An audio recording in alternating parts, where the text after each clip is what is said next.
జై శ్రీకృష్ణ. స్నేహితులారా, మానవ జీవితంలో ఎదురయ్యే ప్రతి సమస్యకు సరైన పరిష్కారం శ్రీమద్ భగవద్గీతలో దొరుకుతుంది. భగవద్గీత అనేది ఒక అపారమైన సముద్రం. ఇందులో ఎన్నో ప్రేరణాత్మక సందేశాలు నీటి బుడగల తేలుతూ ఉంటాయి. ఈ సందేశాలు నిరాశలో కూరుకుపోయిన ఒక వ్యక్తి మనసులో ఆశాకిరణాలను నింపి, జీవితంలో కొత్త ఉత్సాహాన్ని, లక్ష్యాన్ని చూపిస్తాయి. స్నేహితులారా, మీరు ఈ గీతా సారాన్ని చివరి వరకు శ్రద్ధగా విని, దాని జ్ఞానాన్ని మీ జీవితంలో ఆచరిస్తారని నాకు పూర్తి విశ్వాసముంది. ఈ గీతా సారాన్ని ప్రశాంతమైన మనసుతో, హృదయంతో విని, దాని మాటలను లోతుగా అర్థం చేసుకుంటే, మీ మనసు అపారమైన శాంతిని పొందడమే కాక, మీ ఆలోచనలు, జీవన విధానంలో అద్భుతమైన, సానుకూలమైన మార్పులు సంభవిస్తాయి. నేను హామీగా చెప్తున్నాను, ఎవరైతే ఈ భగవద్గీత సారాన్ని చివరి వరకు శ్రద్ధగా విని, దాని జ్ఞానాన్ని తమ జీవితంలో అమలు చేస్తారో, వారికి తమ సమస్యలకు ఖచ్చితమైన పరిష్కారం లభిస్తుంది. వారు కోరుకున్న ప్రతి లక్ష్యాన్ని సాధిస్తారు. జీవితంలో కోరుకున్న సంతోషాన్ని, సౌభాగ్యాన్ని పొందుతారు. అందుకే ప్రతిరోజూ ఉదయం, రాత్రి నిద్రపోయే ముందు ఈ భగవద్గీత సారాన్ని తప్పక వినండి, చదవండి. స్నేహితులారా, శ్రీకృష్ణ భగవానుడు శ్రీమద్ భగవద్గీతలో ఇలా అన్నారు: ఎవరైతే ఈ గీతా శాస్త్రాన్ని పూర్తి భక్తితో, నమ్మకంతో, దోషరహితంగా చదువుతారో, వింటారో, ధ్యానిస్తారో, వారు తమ పాపాల నుండి విముక్తి పొంది, నా సర్వోత్కృష్టమైన పరమ పదాన్ని చేరుకుంటారు. అందుకే ఆయన ఈ మాటను అన్నారు. ఈ గీత జ్ఞానం అనేది మనిషి జీవితాన్ని దివ్యమైన మార్గంలో నడిపిస్తుంది.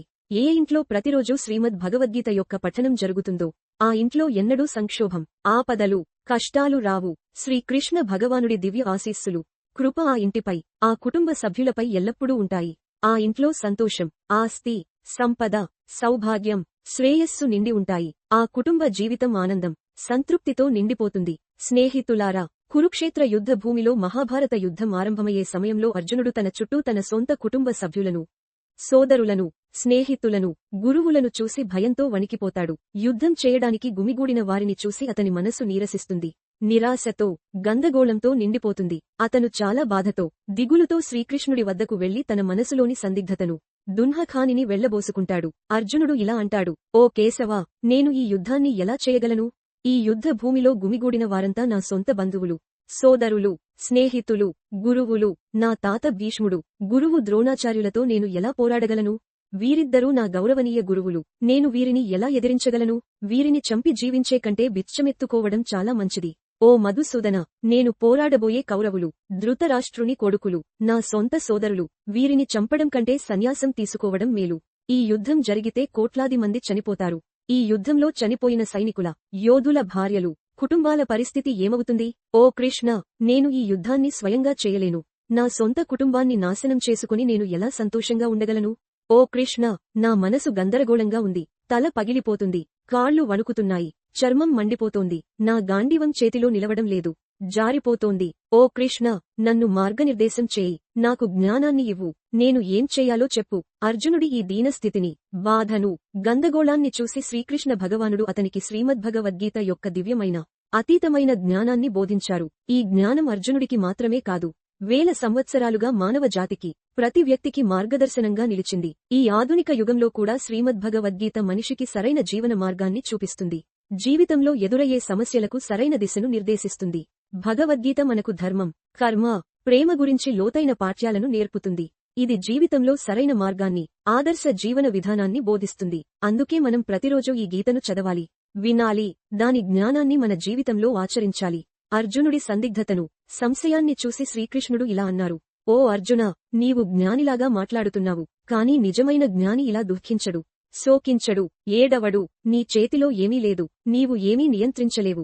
ఎందుకంటే జననం, మరణం అనేవి ప్రకృతి యొక్క నియమాలు. ఈ యుద్ధ భూమిలో ఉన్న వారంతా నా చేతిలోనే చనిపోతారు. నీవు కేవలం ఒక సాధనం మాత్రమే. అందుకే నిజమైన జ్ఞాని ఎవరైనా చనిపోయినప్పుడు దుఃఖించడు, గతాన్ని గురించి విచారించడు, భవిష్యత్తు గురించి ఆందోళన చెందడు. అందుకే ఏది జరగబోతుందో అది జరుగుతుంది, ఏది జరగకూడదో అది ఎన్నటికీ జరగదు. ఈ నిశ్చయత ఎవరి మనసులో నాటుకుంటే వారికి ఎలాంటి దుఃఖం, ఆందోళన, భయం ఉండదు. ఓ అర్జున, ఎవరు సొంతం, ఎవరు పరాయి అని ఆలోచించకు. నీవు ఒక క్షత్రియుడివి. అధర్మంతో పోరాడి ధర్మాన్ని రక్షించడం నీ కర్తవ్యం. ఈ కర్తవ్య పాటన నీకు మోక్షాన్ని, విముక్తిని ఇస్తుంది. నీ మనసు యొక్క అనురాగాన్ని, బంధాలను వదిలే. లేకపోతే ఈ యుద్ధం చేయకపోతే ప్రపంచం నిన్ను భీరువుగా, నీచుడిగా, శక్తిహీనుడిగా తిట్టుకుంటుంది. ఇక్కడ విషయానికి సొంతం, పరాయి గురించి కాదు, ధర్మం, అధర్మం, నీతి, అనీతి గురించి. నీవు అధర్మాన్ని సహిస్తే దుష్టులు మరింత బలపడతారు, మరింత అన్యాయం చేస్తారు. అందుకే నీ అనురాగాన్ని వదిలి ఈ యుద్ధాన్ని చెయ్యి. శ్రీకృష్ణ భగవానుడు శ్రీమద్భగవద్గీతలో ఇలా అన్నారు: ఓ అర్జునా, ఈ ప్రపంచం నా మాయ, ఈ ప్రపంచం నా నుండి జన్మించింది. నేనే దీనిని పోషిస్తాను, నేనే ఈ సృష్టిని సంహరిస్తాను. గతం, వర్తమానం, భవిష్యత్తులోని అన్ని జీవులను నేను తెలుసుకుంటాను. కాని నన్ను ఎవరూ పూర్తిగా తెలుసుకోలేరు. చీకటిలో కాంతి యొక్క దీపం ఎలా ప్రకాశిస్తుందో అలాగే సత్యం కూడా ఎల్లప్పుడూ వెలుగొందుతుంది. అందుకే మనిషి ఎప్పుడూ సత్యమార్గంలో నడవాలి.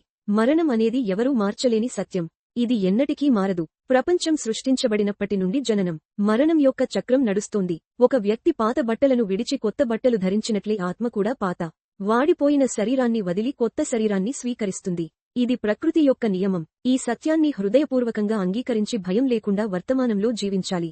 జ్ఞానులు చనిపోయిన వారి కోసం శోకించరు. బతికి ఉన్న వారిపై అతిగా అనురాగం చూపరు. ఎందుకంటే చనిపోయిన వారు మళ్లీ జన్మిస్తారని. బతికి ఉన్నవారు ఒకరోజు తప్పక చనిపోతారని వారికి తెలుసు. ఓ అర్జునా, నేను అన్ని జీవుల హృదయంలో నీవు ఆత్మగా ఉన్నాను. నేను అన్ని జీవుల ఆది, మధ్య, అంతం. గ్రహాలలో నేను సూర్యుడు, వేదాలలో సామవేదం, దేవతలలో ఇంద్రుడు, ఇంద్రియాలలో మనసు. నేను బ్రహ్మ, విష్ణు, మహేశ్వరుడు. జలాశయాలలో సముద్రం, పర్వతాలలో హిమాలయం. ఈ సమస్త విశ్వంలో నీవు చూసే ప్రతిదీ నేనే. ఈ ప్రపంచంలో మనశ్శాంతి కంటే గొప్ప సంపద ఏదీ లేదు. తన మనసును ప్రశాంతంగా, స్థిరంగా ఉంచడం నేర్చుకున్న వ్యక్తి కంటే సంపన్నుడు ఎవరూ లేరు. మనిషి యొక్క బాధలకు, దుఃఖాలకు కారణం అతని అనురాగం. అతనికి ఎంత ఎక్కువ అనురాగముంటే అంత ఎక్కువ బాధను, దుఃఖాన్ని అనుభవిస్తాడు. శ్రీకృష్ణుడు ఇలా అన్నారు: ఏది జరిగిందో అది మంచి కోసమే జరిగింది. ఏది జరుగుతోందో అది మంచి కోసమే జరుగుతోంది. ఏది జరగబోతుందో అది కూడా మంచి కోసమే జరుగుతుంది. నీవు ఏమి కోల్పోయావు? దేని గురించి ఏడుస్తున్నావు? నీవు ఏమి తెచ్చావు? ఏమి కోల్పోయావు? నీవు ఏమి సృష్టించావు? ఏమి నాశనం చేశావు? ఇక్కడ నుండి తీసుకున్నది ఇక్కడి నుండే తీసుకున్నావు. ఇక్కడ ఇచ్చినది ఇక్కడే ఇచ్చావు. నీది అనుకున్నది ఈరోజు నీది, రేపు మరొకరిది అవుతుంది. ఎందుకంటే మార్పు ఈ ప్రపంచం యొక్క నియమం. శ్రీమద్భగవద్గీతలో శ్రీకృష్ణ భగవానుడు ఇలా అన్నారు: మనిషి తన కర్తవ్యాన్ని ఫలితాల గురించి ఆలోచించకుండా నిస్వార్థంగా, నిష్పక్షపాతంగా చేయాలి. ఓ అర్జునా, నీ మనసును, నీ కర్మలను దేవుడికి అర్పించు. ఇదే నీకు అతిపెద్ద ఆధారం, అతిపెద్ద శక్తి. ఒక వ్యక్తి జన్మతో గొప్పవాడు కాదు, అతని కర్మలతో, చేసే పనులతో గొప్పవాడు అవుతాడు. తన పనిలో ఆనందాన్ని, సంతృప్తిని పొందిన వ్యక్తి సిద్ధిని, పరిపూర్ణతను సాధిస్తాడు. ఓ అర్జునా, అనురాగం నుండి కోరిక జన్మిస్తుంది. సందేహపడే మనసు ఉన్న వ్యక్తికి, తన మనసును అదుపులో ఉంచని వ్యక్తికి ఈ లోకంలోనూ, ఆ లోకంలోనూ సంతోషం లభించదు. మనసు అనేది చంచలమైనది. దానిని అదుపు చేయడం కష్టం. కానీ సాధనతో, ధ్యానంతో దానిని నియంత్రించవచ్చు. శ్రీమద్భగవద్గీతలో శ్రీకృష్ణుడు ఇలా చెప్పారు: భూమిపై వాతావరణం మారినట్లే మన జీవితంలో కూడా సుఖాలు, దుఃఖాలు, ఆనందం, విచారం మారుతూ ఉంటాయి. ఈ మార్పులతో మనం కలవరపడకూడదు. వాటిని సమచిత్తంతో ఎదుర్కోవాలి. ఓ అర్జునా, సమయం అదృష్టం కంటే గొప్పది. ఈ ప్రపంచంలో ఏదీ లేదు. ఒక దీపం కింద చీకటి దాగి ఉన్నట్లే యవ్వనం వెనుక వృద్ధాప్యం, బలం వెనుక బలహీనత దాగి ఉంటాయి. మనసు మనిషిని తన జాలంలో బంధించి జీవితాంతం వివిధ రకాల నాటకాలు ఆడిస్తుంది. అది మనిషికి తన ఆత్మను అర్థం చేసుకునే సమయం ఇవ్వదు. తనలోని దైవత్వాన్ని చూడనివ్వదు. అర్జునుడు శ్రీకృష్ణుడిని ఇలా అడిగాడు: ఓ కేశవా, ఆత్మ నిత్యమైనది, అనాది అని. ఆయుధాలు దాన్ని కోయలేవు, అగ్ని దాన్ని కాల్చలేవు, నీటితో దాన్ని తడపలేవు, గాలితో దాన్ని ఆరబెట్టలేవు అని నేను అంగీకరిస్తున్నాను. అయినప్పటికీ ఒక జీవాత్మ ఎందుకు సుఖం, దుఃఖం, ఆనందం, విచారం, అవమానం, నొప్పి, ఆనందం అనుభవిస్తుంది? అప్పుడు శ్రీకృష్ణుడు ఇలా అన్నారు: ఓ పార్థ, నేను నీకు ఇంతకు ముందే చెప్పాను. సుఖం, దుఃఖం అనుభవించడం ఆత్మ యొక్క పని కాదు, అది శరీరం యొక్క పని. అర్జునుడు మళ్ళీ ఇలా అడిగాడు: ఓ కేశవా, శరీరం గాయపడినప్పుడు, కత్తితో కోసినప్పుడు, అగ్నిలో కాలినప్పుడు శరీరం నొప్పిని, బాధను అనుభవిస్తుంది. ఇది శరీరానికి సంబంధించిన నొప్పి. కానీ అపకీర్తి, అవమానం, నిందల వల్ల వచ్చే బాధ శరీరానికి సంబంధించినది కాదు. ఈ అపకీర్తి, అవమానం యొక్క నొప్పి, ఆనందం ఆత్మకు మాత్రమే అనుభవమవుతుంది. అప్పుడు శ్రీకృష్ణుడు ఇలా అన్నారు: లేదు అర్జునా, ఈ కీర్తి, ఆత్మకీర్తి, లాభం, నష్టం, జయం, పరాజయం యొక్క సుఖం, దుఃఖం ఆత్మ యొక్క పని కాదు. ఇవన్నీ మనసు యొక్క చిలిపి పనులు. ఓ అర్జునా, గుర్తుంచుకో, మనసు అనేది జీవి శరీరంలో కనిపించని, అయినప్పటికీ అత్యంత శక్తివంతమైన భాగం. ఇది ఆత్మతో ఎలాంటి సంబంధం లేనిది. శరీరం అనే రథంలో ఆత్మ యజమాని, మనసు రథసారథి. ఈ మనసు ఇంద్రియాల అశ్వాలను ఇటు అటు తిప్పుతూ జీవితంలో చంచలంగా, అస్థిరంగా మారుతుంది. కొన్నిసార్లు యవ్వన ఉత్సాహంలో ఈ చంచలమైన మనసు మనిషిని తాను సర్వశక్తిమంతుడని, అందరూ తన ముందు వంగాలని, తాను ఈ ప్రపంచంలో రాజు అని భ్రమలో పడేలా చేస్తుంది. కానీ శరీరం చనిపోయినప్పుడు యవ్వన శక్తి అనే దీపం నీవు క్షీణిస్తుంది, చీకటి కమ్ముకుంటుంది. అప్పుడు మనిషి భయపడతాడు: నేను అనారోగ్యంతో ఉన్నాను, నేను బాధలో ఉన్నాను, నేను చనిపోతున్నాను, నన్ను కాపాడండి అని కేకలు వేస్తాడు. ఈ సమయంలో మనసు కూడా ఏడవటం నటిస్తుంది. ఓ అర్జునా, ఈ నేను అనే అహంకారంతో మనిషిని మాయలో ముంచెత్తే కపటి మనసే, దీని చేతిలో మాయాజాలం ఉంది. అది మనిషి కోరికలపై వల విసురుతూ అతన్ని నియంత్రిస్తుంది. ఈ మనసు శరీరంతో మునిగిపోతుంది, తన సుఖాలతో మునిగిపోతుంది, తన దుఃఖాలతో మునిగిపోతుంది. సుఖంలో సంతోష గీతాలు పాడుతుంది, దుఃఖంలో విషాద రాగాలు ఆలపిస్తుంది. ఇతరులను తన దుఃఖంలో భాగం చేసి అందులో సంతోషం పొందుతుంది. ఓ పార్థ, ఒక జీవి తన మనసును నియంత్రణలో ఉంచడం చాలా అవసరం. నీ అంతరంగ మనసును అదుపులో ఉంచి నీ ఆత్మలోకి చూడు. అప్పుడే నీలోని దైవకాంతిని, దేవుడి ఉనికిని స్పష్టంగా చూడగలవు. సమయం మనిషి చేసిన మార్గంలో నడవదు, మనిషి సమయం చూపిన మార్గంలో నడవాలి. ఇదే విధి.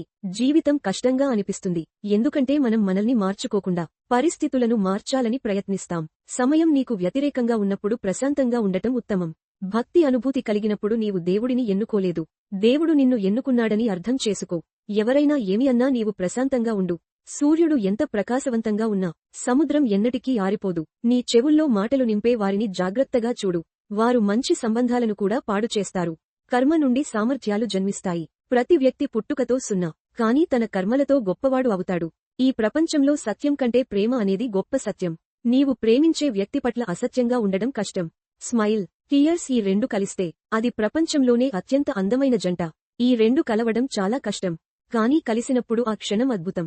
కర్మ అనేది గొప్ప ధర్మం. శ్రీకృష్ణుడు అర్జునుడికి గీతలో ఇలా చెప్పారు: మనిషి కేవలం కర్మ చేయడానికి పుట్టాడు, ఎవరు కర్మ లేకుండా జీవించలేడు.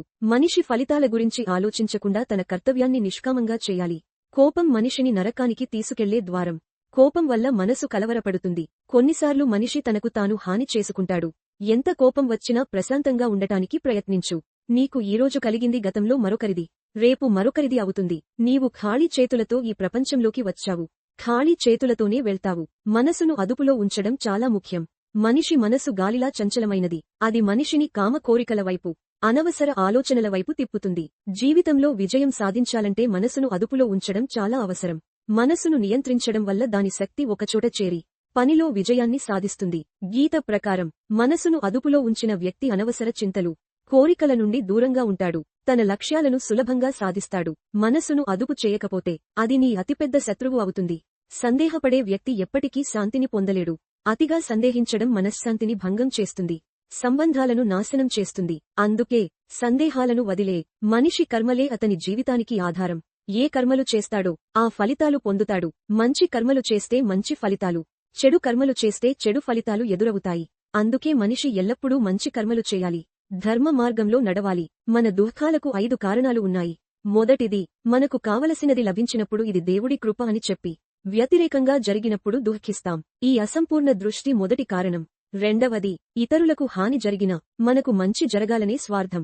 మూడవది, మనం కలిగినవి కోల్పోతామనే భయం, కోరుకున్నవి లభించవనే భయం. నాలుగవది, చేయవలసినవి చేయకపోవటం, చేయకూడనివి చేయడం. ఐదవది, మంచి సంఘటనలకు మనమే కారణమనే అహంకారం. శ్రీకృష్ణుడు ఇలా అన్నారు: ఎవరు ఏమి చేస్తున్నారు, ఎలా చేస్తున్నారు, ఎందుకు చేస్తున్నారు అనే దాని నుండి దూరంగా ఉంటే నీవు సంతోషంగా ఉంటావు. శరీరం సౌందర్యం మనసును ఆకర్షిస్తుంది, స్వభావ సౌందర్యం హృదయాన్ని ఆకర్షిస్తుంది. అందుకే మనిషి స్వభావం ఎల్లప్పుడూ స్వచ్ఛంగా, సాత్వికంగా ఉండాలి. మనం ఎంత సరైన వారమో, ఎంత తప్పు చేశామో ఇద్దరికి మాత్రమే తెలుసు. ఒకరు దేవుడు, మరొకరు మన అంతరాత్మ. జ్ఞానం లేని వ్యక్తి, దేవుడిపై విశ్వాసం లేని వ్యక్తి ఎప్పటికీ సంతోషాన్ని, విజయాన్ని పొందలేడు. అనురాగమే మనిషి నాశనానికి కారణం. ఎక్కువ అనురాగం, ఎక్కువ బాధ. గతాన్ని గురించి విచారించడం దాన్ని మార్చలేదు, భవిష్యత్తు గురించి ఆందోళన చేయడం దాన్ని రూపొందించదు. వర్తమానంలో ఆనందించడమే నిజమైన సంతోషం. నిన్ను సమర్థించే వారిని సమర్థించు, నిన్ను ద్రోహం చేసే వారిని విడిచిపెట్టు. నీవు గౌరవించబడని చోట ఎప్పటికీ వెళ్లకు, లేకపోతే నిన్ను బలహీనుడిగా, మూర్ఖుడిగా భావిస్తారు. వర్షం లేని చోట పంటలు పాడవుతాయి, విలువలు లేని చోట సంతతికి పాడవుతుంది. ఈ ప్రపంచంలో సంతోషంగా ఉండేవాడు ఎవడంటే దుఃఖంలో ఎక్కువగా విచారించడు, సుఖంలో ఎక్కువగా గంతులు వేయడు. సుఖం, దుఃఖం, అవమానం, జయం, పరాజయం, లాభం, నష్టం ఇవన్నీ జీవితంలో భాగమే. ఒకే పరిస్థితి ఎల్లప్పుడూ ఉంటే మనిషి జీవనం కష్టమవుతుంది. ఇతరుల గిన్నెలో ఎక్కువ నీవు చూసేవాడు ఎప్పటికీ శాంతిగా జీవించలేడు. మనిషి ఎల్లప్పుడూ తనకు లేనిది కోరుకుంటాడు. అది లభించినప్పుడు మరొక కొత్త ఆశ దాని స్థానంలో వస్తుంది. ఇలా జీవితమంతా అసంతృప్తిలో గడిచిపోతుంది. సంతృప్తి జీవితానికి మూలమంత్రం. సంతృప్తి ఉన్న వ్యక్తిని ఎలాంటి దుఃఖం విచలితం చేయదు. అహంకారం వల్ల ఎన్నో సంబంధాల నుండి దూరమవుతాం. సమయం చాలా శక్తివంతమైనది. కొన్నిసార్లు అహంకారాన్ని కలిగిస్తుంది, కొన్నిసార్లు నిస్సహాయతను అనుభవింపచేస్తుంది. మంచి సమయంలో అహంకారాన్ని, చెడు సమయంలో చెడు సాంగత్యాన్ని వదిలే. మనిషి జీవితంలో 4 విషయాలు గుర్తుంచుకోవాలి. 1 త్యాగం లేకుండా విధి సాధ్యం కాదు. 2 ఏదైనా వదులుకోకుండా ఏది సాధించలేం. 3 ఇవ్వనివాడు తీసుకునే హక్కు కోల్పోతాడు. 4 విత్తనాలు నాటకుండా పండ్లు తినాలనే ఆశతో జీవితం వృధా అవుతుంది. నీవు ఎవరి ముందు నీ వివరణలు చెప్పకు. ఎందుకంటే నీపై విశ్వాసం ఉన్నవారికి వివరణ అవసరం లేదు. నీపై విశ్వాసం లేని వారు నీ వివరణను ఎప్పటికీ అర్థం చేసుకోరు. తెలివైన వారు నిశ్శబ్దంగా ఉంటారు. జానులు మాట్లాడుతూ ఉంటారు. మూర్ఖులు ఎప్పుడూ వాదిస్తూ ఉంటారు. కలలకు, లక్ష్యాలకు ఒకే తేడా ఉంది. కలలకు కష్టపడకుండా నిద్ర సరిపోతుంది. లక్ష్యాలకు కష్టపాటు, మంచి ఆలోచనలు అవసరం. నిన్ను విడిచిపెట్టే వాడికి కేవలం సాకు మాత్రమే కావాలి. లేకపోతే నీతో చివరి శ్వాస వరకు ఉండేవాడు ఎప్పటికీ వదిలిపెట్టడు. జీవితంలో ఒక విషయానికి గుర్తుంచుకో. ఎవరైనా మీ చేతిలో ఉన్నది లాక్కోవచ్చు. కానీ నీ విధి నుండి ఎవ్వరూ ఏమీ లాక్కోలేరు. ఎవరికైనా ఏదైనా ఇచ్చి గర్వపడకు. ఎవరికి తెలుసు, నీవు ఇస్తున్నావా లేక మునుపటి జన్మ రుణాన్ని తీర్చుకుంటున్నావా? అహంకారం ఉన్న వారి సంతతి, కీర్తి, గౌరవం ఈ 3 నాశనం అవుతాయి. రావణుడు, కౌరవులు, కంసుడు ఇందుకు ఉదాహరణలు. ఎవరినైనా నమ్మాలంటే వారి మాటలను కాదు, వారి కర్మలను చూడు. శ్రీకృష్ణుడు ఇలా అన్నారు, నన్ను తెలిసినవాడు జనన మరణ బంధనాల నుండి విముక్తి పొందుతాడు. భగవద్గీతను చదివి దాన్ని అనుసరించే వ్యక్తి పాపాల నుండి విముక్తి పొందుతాడు. అతని దుష్కర్మల ప్రభావం తొలగిపోతుంది. అదృష్టంలో ఉన్నది పరుగెత్తుకుని వస్తుంది. అదృష్టంలో లేనిది వచ్చినా గాలిలా వెళ్లిపోతుంది.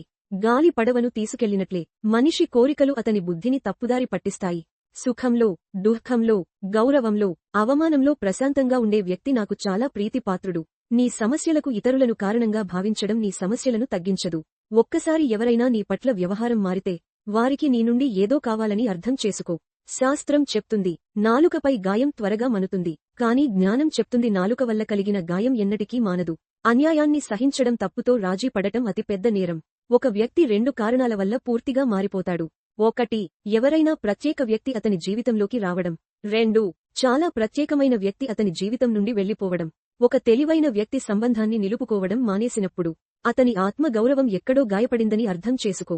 ప్రేమ ఎల్లప్పుడూ క్షమాపణ చెప్పడానికి ఇష్టపడుతుంది. అహంకారం ఎల్లప్పుడూ క్షమాపణ వినడానికి ఇష్టపడుతుంది. శ్రీకృష్ణుడు ఇలా అన్నారు, నీ కర్మ నీ గుర్తింపు. లేకపోతే ఒకే పేరుతో ఇక్కడ 1000 మంది ఉన్నారు.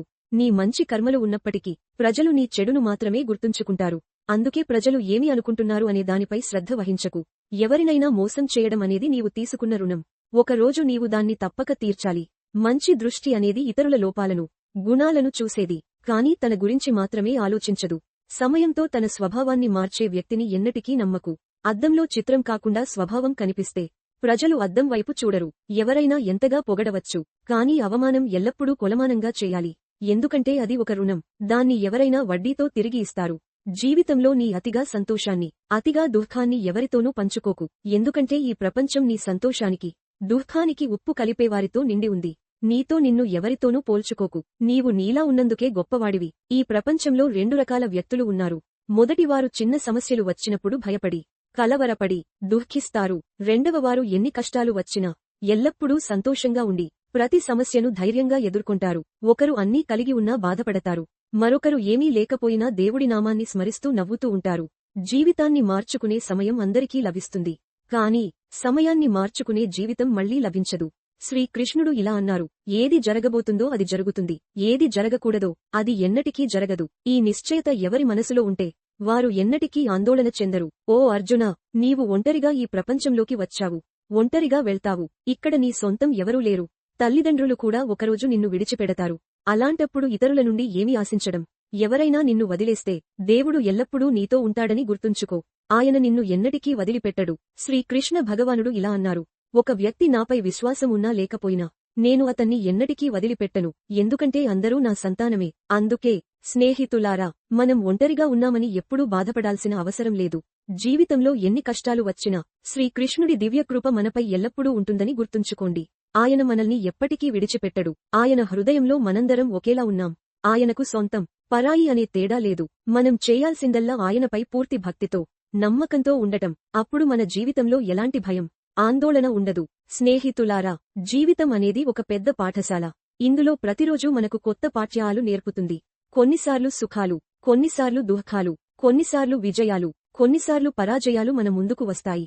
కానీ శ్రీమద్ భగవద్గీత ఒక విషయాన్ని స్పష్టంగా చెప్తుంది. ఈ సుఖ దుఃఖాలను సమచిత్తంతో ఎదుర్కోవాలి.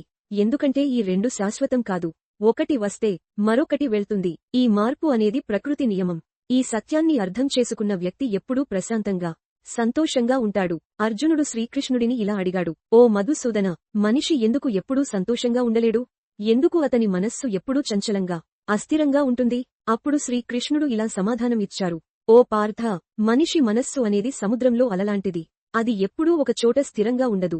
కాని ఈ మనస్సును ధ్యానం, భక్తి, సాధన ద్వారా నియంత్రించవచ్చు. మనిషి తన మనసును దేవుడి ధ్యానంలో మునిగితే అతని మనసు స్వచ్ఛంగా, ప్రశాంతంగా మారుతుంది. అప్పుడు అతను ఎలాంటి పరిస్థితిలోనైనా సంతోషంగా, సమచిత్తంతో ఉంటాడు. స్నేహితులారా, శ్రీకృష్ణుడు చెప్పిన ఈ జ్ఞానం మన జీవితంలో ఒక దీపం లాంటిది. ఈ దీపం చీకటిని తొలగించి మనకు సరైన మార్గాన్ని చూపిస్తుంది.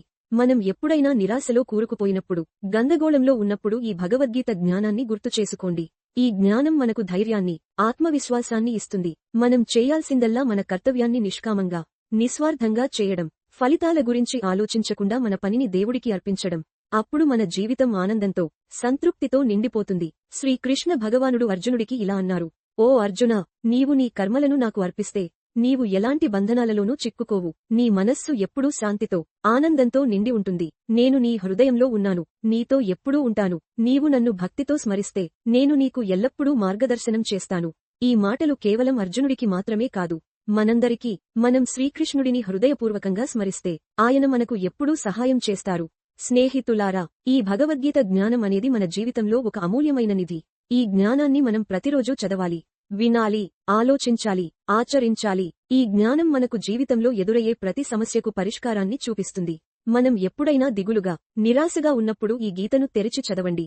ఇందులోని ప్రతి శ్లోకం మనకు కొత్త ఉత్సాహాన్ని, కొత్త ఆలోచనలను ఇస్తుంది. శ్రీకృష్ణుడు ఇలా అన్నారు, ఓ అర్జునా, నీవు నీ జీవితంలో ఎలాంటి పరిస్థితిలో ఉన్నా నన్ను స్మరించు. నీ మనస్సును నాపై నిలిపితే నీవు ఎలాంటి కష్టాలనైనా సులభంగా గెలుస్తావు.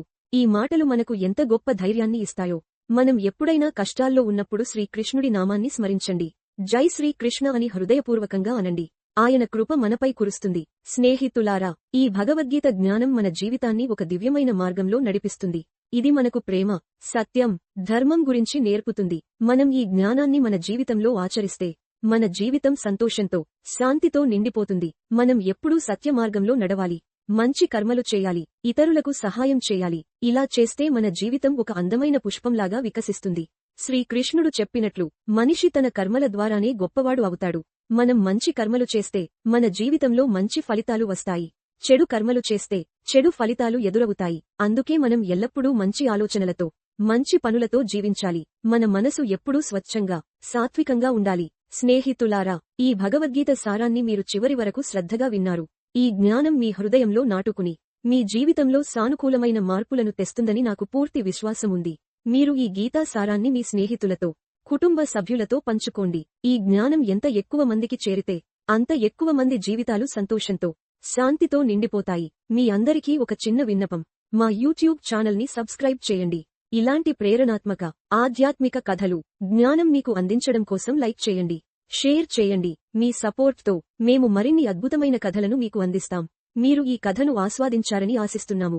మీకు ఈ కథ ఒక మంచి ఫీలింగ్ని, సంతోషాన్ని ఇచ్చిందని ఆశిస్తున్నాము. మీకు ప్రేమ, శాంతి, సంతోషం కలగాలని కోరుకుంటున్నాము. రేపు మరో అద్భుతమైన కథతో మళ్ళీ కలుద్దాం. జై శ్రీకృష్ణ. ప్రతి ఒక్కరి మీద ఈ దివ్య గ్రంథం ప్రభావం ఉండాలి. మనిషి శారీరకంగా ఎంత బలంగా ఉన్నా మనస్సు స్థిరంగా లేకపోతే అతడు అసహాయుడు. మనస్సు మీద విజయం సాధించినవాడే నిజమైన యోధుడు, నిజమైన సాధకుడు. భగవద్గీత మనలో ఈ యోధత్వాన్ని రేపుతుంది. అందుకే ఈ శాశ్వత గీత సారాన్ని మనం అనుసరిద్దాం. మన జీవితాన్ని ధర్మపథంలో నడిపిద్దాం. విశ్వాసంతో, సత్యంతో, కర్తవ్యనిష్ఠితో ముందుకు సాగుదాం. మీకు ఈ వీడియో విషయానికి నచ్చితే తప్పకుండా లైక్ చేయండి. మీ అభిప్రాయాలను కామెంట్ రూపంలో తెలియజేయండి. ఈ జ్ఞానాన్ని మరెందరికీ చేరాలంటే షేర్ చేయండి. ఇంకా ఇలాంటి ఉద్బోధన కోసం మా ఛానల్ను సబ్స్క్రైబ్ చేయండి. శ్రీకృష్ణార్పణమస్తు.